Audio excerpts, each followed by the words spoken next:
So, welcome back for this second session of the day. I will be moderating this session. My name again is Commissioner Washington Opiyo-Sati, the Vice Chairperson, the Commission on Administrative Justice. Like we said, also known as the Office of the Ombudsman. So this session,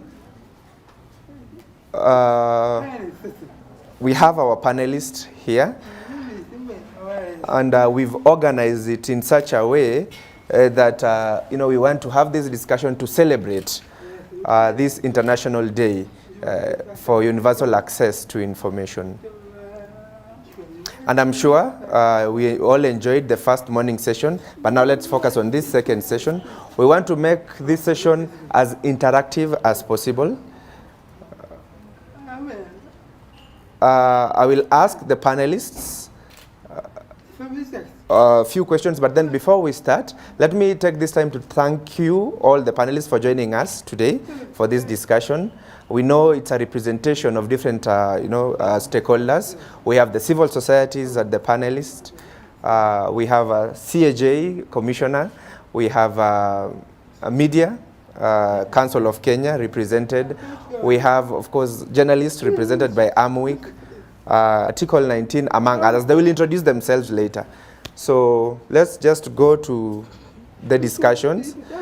To begin, let me start by allowing the panelists to introduce themselves. Just tell us briefly your names, the organization that you represent.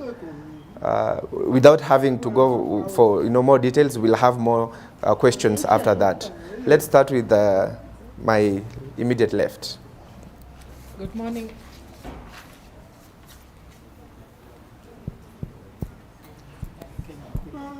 I'm sorry. Good morning, everybody. My name is Sandra Musoga from Article 19 Eastern Africa. I'm a Senior Program Officer, Transparency, and I'm happy to be here. Thanks.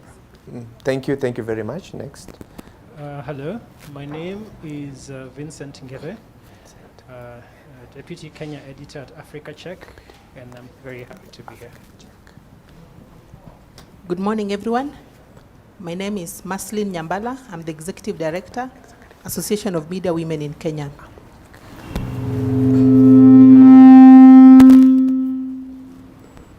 Good morning. Good morning. I work at the Media Council of Kenya as the Manager for Accreditation and Compliance, where within the docket is where we deal with issues of safety and protection of journalists, access to information, and of course the whole issue of press freedom. Good morning. My name is Lucy Bella, Commissioner from CAJ, and also Designated Commissioner Access to Information. I'm happy to be here and looking forward to this discussion. Thank you. Thank you very much, our panelists, for that wonderful brief introduction. And to the audience, I believe we are settled down. Now, I will have, of course, questions directed to each panelist related to your area of expertise and your area of experience. And of course, we will give you 3 minutes each. Please let's stick within the 3 minutes to make comments so that we can also save time. And also later, allow the audience to ask other questions that they may be having to you. I know we are online, so I don't know if we'll be picking questions from online. The IT people will let us know, and then after that, we'll have Victor to come in and continue with that. My first question is a question to all of you. And this, I will ask you to just use 1 minute to respond to this question. Then after that, we'll build up on that. But of course, we want to follow up on today's discussion. Now, as the panelists, we all know that this year's theme for access to information, of course, is access to information, saving lives, building trust, bringing hope. Of course, if you look at the world condition that we're going through, the pandemic, of course, caused by COVID-19, we want you as the panelists to just comment. How does access to information save lives? How does access to information build trust? The country, of course, the situation we are in right now, there are problems that we are experiencing in terms of COVID. But then, how will access to information help in terms of building trust? 1 minute each. What do you think, and how access to information will help on this? Let me start with Madam Sandra. Thank you very much. And I think for me, as an access to information advocate, there's never a time that access to information became clearer or easier to explain, or the right of access to information and its application, other than this COVID-19 pandemic, which globally has meant life and death.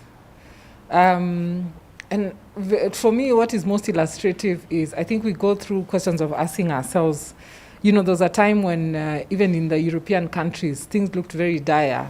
People were being picked off the streets, and, you know, entire populations were dying. And the question, you know, was like, you know, how did that happen?